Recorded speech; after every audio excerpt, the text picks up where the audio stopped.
Liste.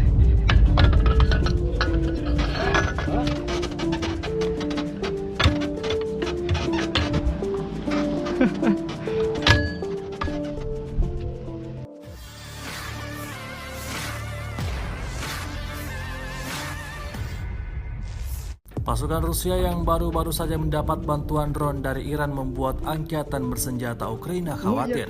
Bukan tanpa alasan, di tengah pertempuran yang semakin memanas, pasukan Ukraina juga menderita kerugian besar dengan musnahnya beberapa senjata mereka dalam sepekan.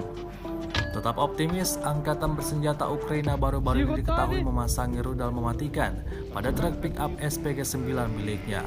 Rekamannya ramai beredar di media sosial Telegram pada Sabtu 22 Oktober 2022. Rudal tersebut diduga akan digunakan dalam menggempur posisi pasukan Rusia.